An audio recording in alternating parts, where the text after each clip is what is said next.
All right, this is Eric Jesse. Today is the assessment lesson, which for this one, I will be doing 3-2-1 summarizer. For this lesson today, Jonah, I will be reading you a book. So you just have to sit back and listen. Maybe some facts, some stuff that you've learned, maybe some questions that you have, and then just some personal connections and how it kind of reminds you of your own life. So the book I'll be reading is called Kawhi Leonard, Basketball Superstar. We'll go more in detail about what you will have to do once we finish. Is there any questions that you have right now? No. Okay, I will share my screen so you can see the book and follow along that way. Ready? Can you see that? Yes, I can. Okay, I'll read. I don't know if we'll get through the whole book, but I'll read for about 10 minutes and then we can do our assessment. So, Kawhi Leonard, basketball superstar.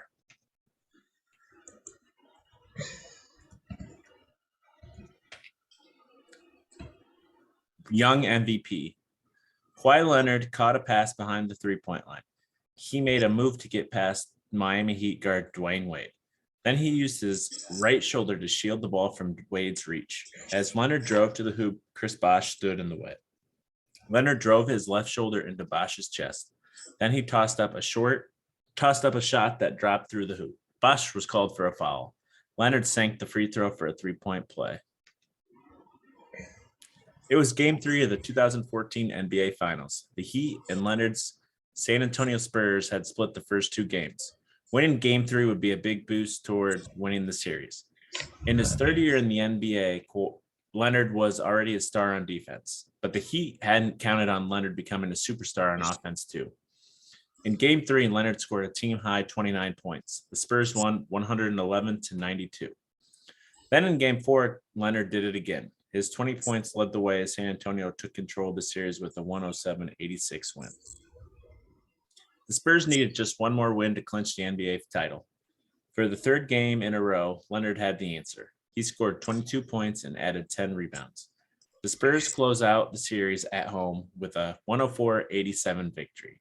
Leonard was named the most valuable player or MVP of the series. He'd already proven he could play defense, but on the biggest stage of all, Leonard showed that he could be an offensive threat too. Fighting through tragedy. Kawhi Anthony Leonard was born on June 29, 1991 in Riverside, California. He was the youngest of 5 kids and the only boy in his family. Kawhi grew up mostly at the home of his mother, Kim Robertson, but he learned basketball from his dad, Mark Leonard. As a boy, Kawhi was obsessed with basketball. He watched Come Fly With Me, a movie about NBA superstar Michael Jordan, over and over again. Jordan was one of the greatest basketball players ever. He was a superstar all over the world, but Kawhi didn't care about being famous. He just loved to play basketball. Mark owned a car wash in Compton, California. Kawhi sometimes worked there as a kid, but tragedy struck when Kawhi was a junior in high school. On January 18, 2008, Mark was shot and killed while working at the car wash. Kawhi was devastated. Basketball helped Kawhi get through the tragedy. It provided a distraction from his sadness. He even played a high school game the night after the shooting. After the game, he collapsed in tears. Kawhi struggled on the court in the weeks that followed, but he wanted to make his father proud. Kawhi came back the next year and had an incredible senior season. He averaged more than 22 points and 13 rebounds per game and led Martin Luther King High School to the state title game. He was also named Mr. Basketball in California as the best high school player in the state. Some of the top college programs in the country offered Kawhi scholarships. Both USC and UCLA were recruiting him hard, and both were in his hometown. But a school to the south had reached out to him first. San Diego State was a relatively small school on the college basketball scene. The Aztecs had reached the NCAA tournament 5 times, but had never won a first-round game. They also had not produced many superstars, but even after other big-name schools came calling, Kawhi kept his word and stayed committed to San Diego State. With Kawhi, the Aztecs had their best season ever. As a sophomore, Kawhi averaged 15.6 points and 10.6 rebounds per game. In the NCAA tournament, the Aztecs made a run to the Sweet 16 for the first time ever. Kawhi had proven he was ready for the jump to the highest level. He chose to skip the last 2 seasons of college basketball and entered the NBA draft. 3. Joining legends. For just a few hours, Kawhi Leonard was an Indiana Pacer. The Pacers had chosen him with the number 15 pick in the 2011 NBA draft. But Leonard was traded later that night. He was headed to San Antonio to join the Spurs. The Spurs were a strong veteran team. They had all-time great players in Tim Duncan and Tony Parker. They had a legendary coach in Greg Popovich. Leonard was in a great situation with all the right people to guide him. But being on a strong team also meant he didn't play as much as he was used to. Leonard filled an important role for the Spurs. He played solid defense and provided some scoring.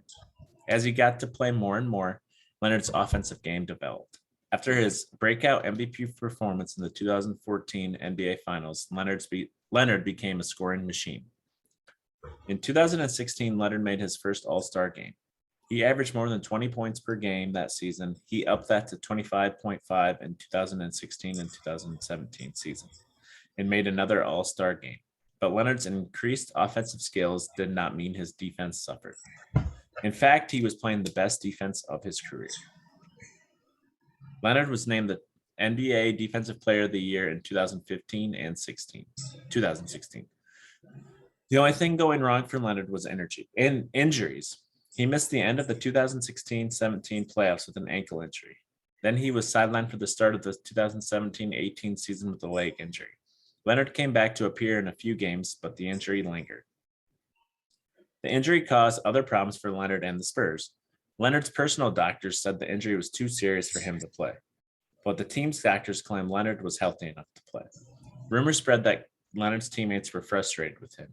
Leonard didn't play again that season. The bad feelings between him and the Spurs continued. Finally, Leonard requested a trade in the summer of 2018. He was looking for a fresh start and the chance to be a team leader or a lead in the North. Few people expected Kawhi Leonard to go to the Toronto Raptors, but that's where he was traded in July 2018. The Raptors were a good team, but they had struggled to get over the hump. Most people assumed Leonard would leave as a free agent after one season. Leonard's former team moved on without him. Spurs coach Greg Popovich said that Leonard was not a team leader, but Leonard's Raptor teammates defended him, and the results spoke for themselves. Leonard was having the best year of his career, and the Raptors started out 20-4, which was the best record in the NBA. Toronto went 58-24 and won the Atlantic Division title. Leonard averaged 26.6 points and 7.3 rebounds per game, both career highs. The Raptors cruised into the 2019 NBA playoffs looking for their first title. Then Leonard upped his game even more. Toronto easily topped the Orlando Magic in the opening playoff series. In the next round against Philadelphia, Leonard put up 45 points in Game 1. The series went back and forth before being decided by a seventh and final game, and it came down to the last second. Leonard had the ball in a tie game. He dribbled to the corner and put up a three-point shot as time expired. The ball hit the rim and bounced. It bounced again. Then it bounced again and again. And then it rolled in. The Raptors won the series. Leonard was the first player to win a Game 7 on a buzzer beater.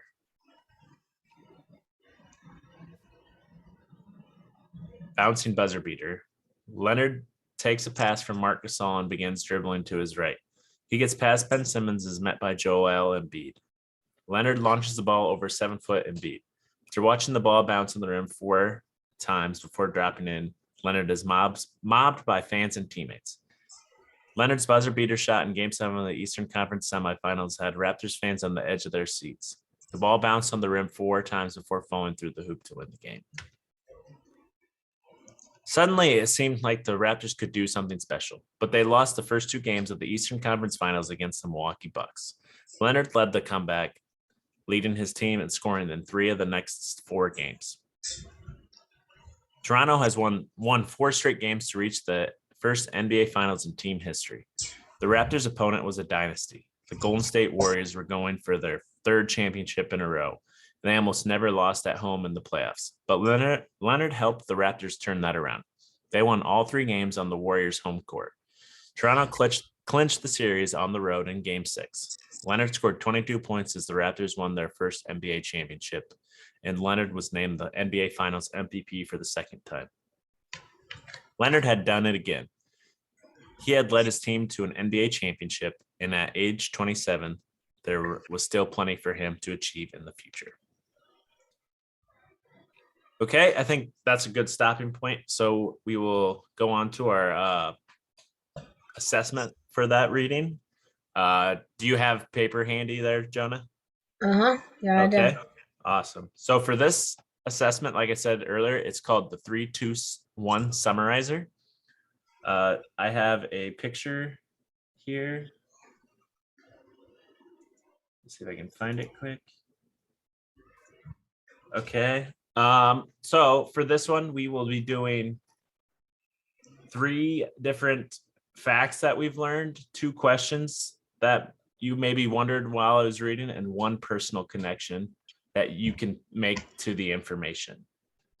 So first and foremost, you can write them down quick, but 3 facts that you learned about Kawhi Leonard or the NBA or the Toronto Raptors or anything that we discussed in the book. You can go ahead and write those down. Okay.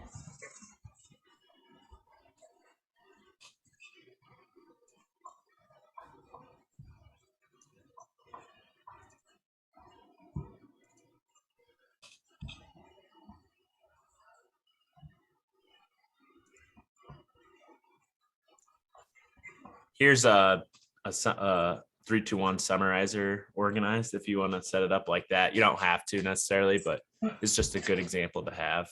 I found the picture.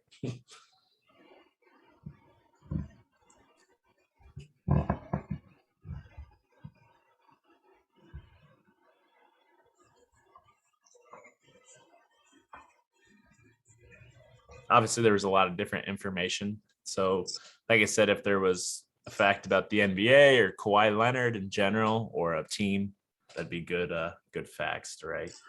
Just let me know when you're done with those 3 facts.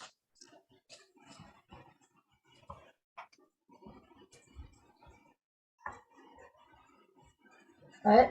Finished. You're good with those? You said you're good. You got all 3 of them? Yeah, I got all 3. Okay, awesome. Okay, so then for our 2 and the 3-2-1 summarizer, we need to write 2 different questions, maybe something that you didn't fully understand about Kawhi Leonard or a team he was on or his childhood that we kind of talked about, or just 3 or 2 different things that you maybe had questions about or wondered about. Does that make sense? Mm-hmm. Okay.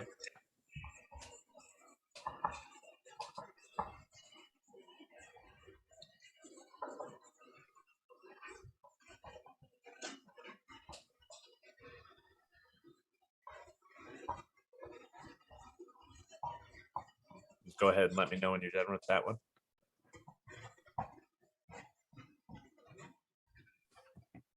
Right. Good. Yep. Okay, and then for our last one in the 3-2-1 summarizer, the 1, a personal connection that you can make to the information. So how did something that happened in Kawhi's life relate to you, or did something happen similar in your life that you can remember? Does that make sense? I already wrote it down. You already wrote it down? Yeah. Okay. What were the 3 facts that you ended up writing down? That he liked basketball because of his dad, that he is really good at defense, and that he was the first one to make a buzzer beater in Game 7. Yeah, I didn't know the last one either, honestly. So that's kind of interesting because the NBA has obviously been around for a long time, I feel like. Yeah. Okay. What did you have for your 2 questions that you maybe had or something that you were wondering about? My 2 questions were that why did the Indiana Pacers trade him? I think there was the Pacers, and why? Was he good in middle school and stuff, and like at a younger age? Yeah. Yeah, that's second one's a good question. I wonder maybe we'll have to check the book out later and see if we can find out the answer. And you think he was good in middle school? Probably if he was good in high school and stuff. Yep. I mean, it always doesn't necessarily work out like that, but you never know, right? Mhm. So, all right, those were good questions. So, what was the personal connection that you made to the information? That I like playing defense too, and I think that I'm decent at defense too. Yeah, you obviously are a basketball player. Hmm. So I actually had a personal connection with him that we're the same age. I'm a couple months older than him, but we both graduated high school at the same year. So that was my connection that I first thought of. Nice. Yeah. Is there so I thought, did you like the 3-2-1 summarizer? I thought you did a great job, and obviously it sounded like you understood what we were doing and the That was a pretty information. yeah, it was a helpful strategy. I might use it sometime if I Yeah. need to understand the text or something. I don't know. Yeah. Yeah. That's good to hear. But is there any other questions you have? I thought you did a Nope, great job. not really. No. Okay, awesome. Thanks. We'll move on to our second one here. I